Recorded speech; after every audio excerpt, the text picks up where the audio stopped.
So she ran for mayor of Oakland. And the reason I think she should be the mayor of Oakland is because she knows she's got the right politics, but she also knows that it's not a stepping stone to the next thing. Barbara Lee has done her time. She could just retire and be on the board of companies and make money. But she understands that, like, I'm doing this for you. I'm not doing this for me. And I think so much of politics is people doing it for themselves.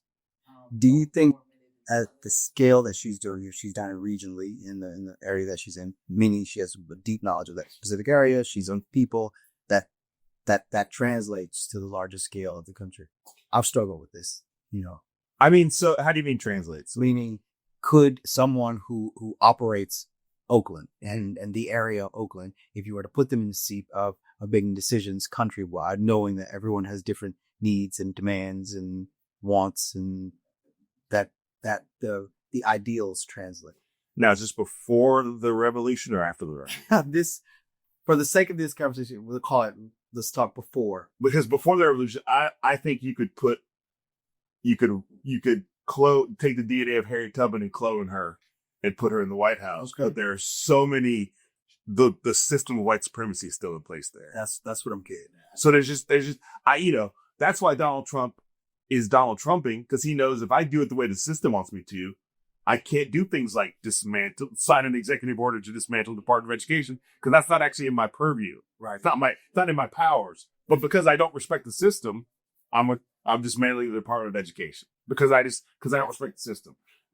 We just went through this whole Signal thing. Where like all these Trump administration officials are on an app that you can download from the Apple Store, sharing information, and somehow they invited a journalist into it who doesn't agree with them. Then they can't explain how that happened. And I feel like you can't say if that had been Obama, because if you say it, you just start saying it too many times. Yeah. So I feel like we all get it 4 times a year. So I'm gonna use one of my 4 times a year and be like, if that had been Obama, everybody would have been fired. Everybody would have been. Probably would have couldn't even wear a tan suit. Couldn't wear a tan suit. They would have fired Michelle Obama's mom. You know what I mean? Everybody would have been fired. So the fact is that even if you find the best, most capable person that we think, like whether it's Professor Kimberly Crenshaw or whoever you want to put in a position, like, and now you're the president, the system of white supremacy is still in place. And I think that's the central argument of this. Is it a requisite that it be dismantled? Now, I'm gonna preface that, or I guess I can't preface it, but I'm gonna try to preface it nevertheless.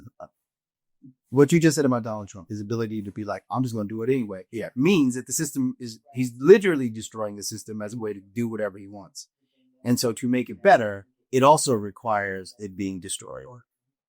But when we talk about it, we don't talk about it in the context of it's being dismantled and being created, something new being created. We talk about it in the context of trying to repair. And I think that language is dangerous, personally. As I go, we've been trying to repair the system since we got in. Like police reform. We've been trying to, and they will tell you that we've reformed the police several times, and yet there has never been a true. People still getting shot like everywhere, all over. And so reformation, even though to call it for police reform and not think of reformation as a significant change, not like, you can, your time off is now going to be 4 weeks instead of 2 weeks. Yeah. That's insane. Yeah. It's insane. Yeah. Do you feel like that, frankly, the systems of the country need a complete overhaul? And yes. And then I'm going to pose a very big ass question. Okay.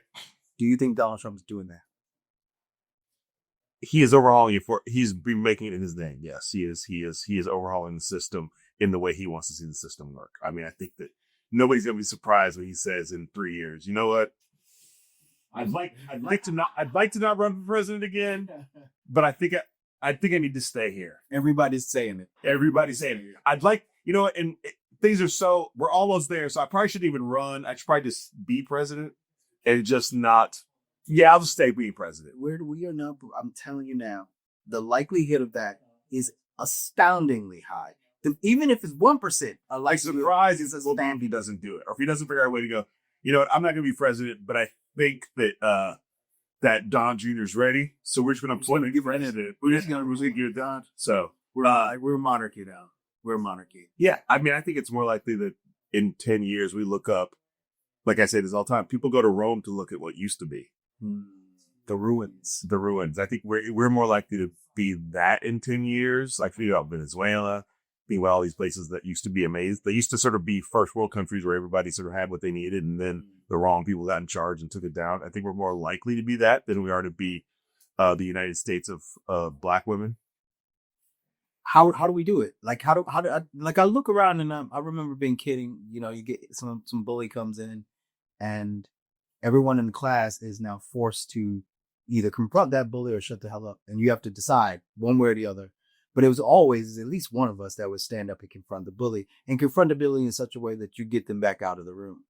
But right now, it doesn't feel like anyone is people are certainly speaking up, but no one has any authority or ability to challenge that bully. I mean, I think we have to, people are standing up. And I think we sometimes get caught up in like, you know, you see a protest. What's that going to do? All of this is giving us reps to figure out how to overcome the evil. You know what I mean? So like, I think we take too much stock out of people showing up. Like I just saw footage. So one thing I'm trying to do is share all the times I'm seeing people stand up.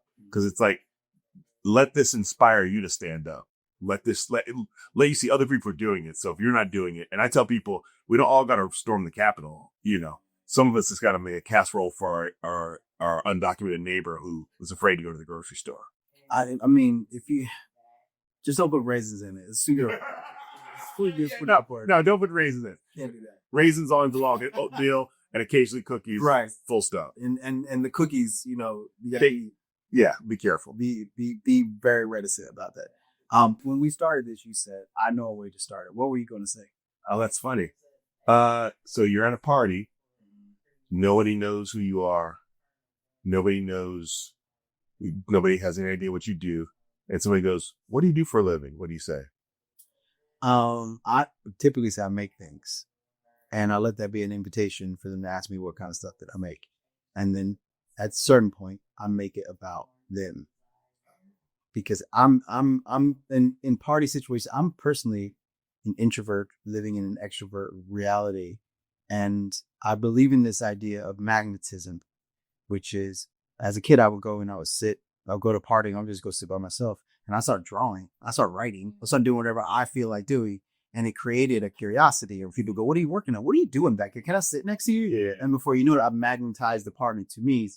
And so I try to just live with that energy. It's like, I just move through the world I'm supposed to, but I'm more interested in yet. And in so doing, it creates a sense of magnetism. What do you do? What do you say? Well, my next question is, and then we can get to me. You're at a party. Yeah, I'll do that. I know you're, but I'm good at this. Our question too.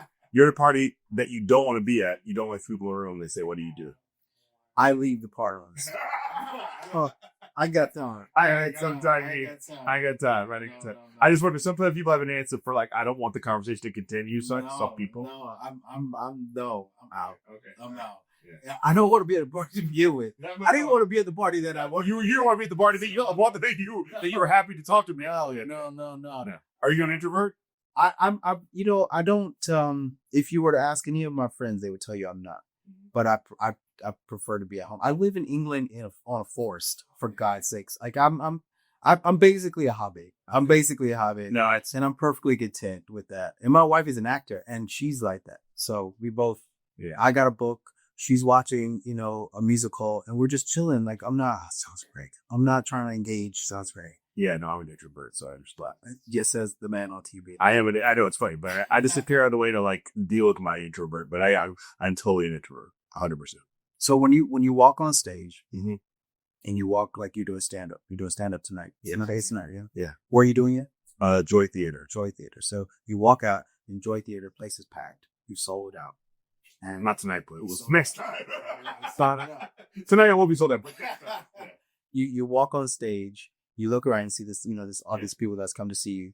What's the first thing you say to them? Just generally. Mm-hmm. I mean, generally, there's a moment of like, I'm letting the crowd, because people will clap, and sometimes you sort of grab the microphone too quickly, but I'm actually allowing myself to enjoy the response from the crowd of like, we're happy you're here, because you don't. The thing that I say is like, as a comedian or as a public figure, you probably in the same position. You kind of get to you kind of get to hear what people are going to say at your funeral regularly, because they're introducing you. Yeah. So I feel like it very much like I used to sort of like not pay attention, but I'm like, no, I want to. No, it feels good that people like me in this world where a lot of people online say they don't like me. Yeah. So I try to like really sit in that moment and just sort of like there is a sense of like letting people know, however, somewhere we're all in this room together and I can hear you. And I appreciate you being here because you could not be here. So yeah, for me, the thing about stand-up comedy is it sounds like an extrovert activity, but really it's an introvert activity because I'm doing all the talking. God, no one's going to say anything. Yeah, if you say something I don't like it, get that person out of here. You know what I mean? So it's really an activity that you can that attracts more introverts than you realize. Yeah, I've always wanted to know this about comedians just in general, and you do your show. Is it something that you've been practicing all these jokes in a row and you have it sort of memorized like a script, or are you reacting to the crowd with jokes in real time? I mean, there's two different types of comedians. Like George Carlin had everything like her. It was a script. Apparently Seinfeld's like that too. It's a script. And then there's comedians who are like, I would say like, I've never seen Chappelle have a piece of paper. Chris Rock is also like, it's a script. I have a beginning, middle, and end.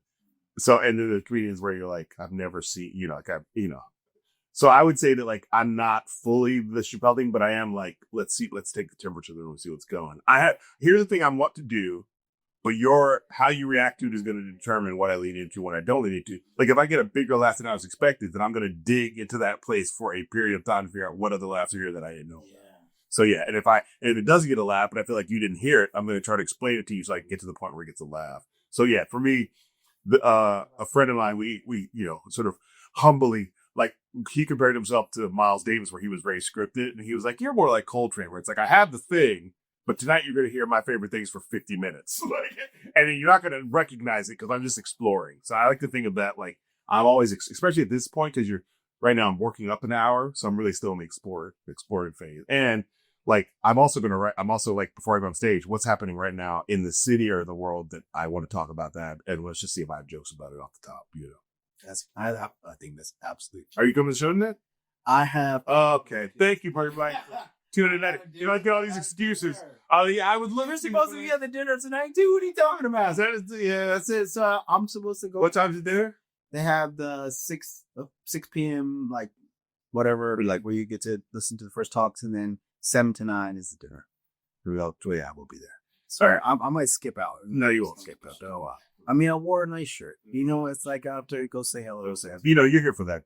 I shouldn't have booked the show. Let's remember. Anyway. Yeah. Well, brother, it was my great pleasure. Thank you. This is great.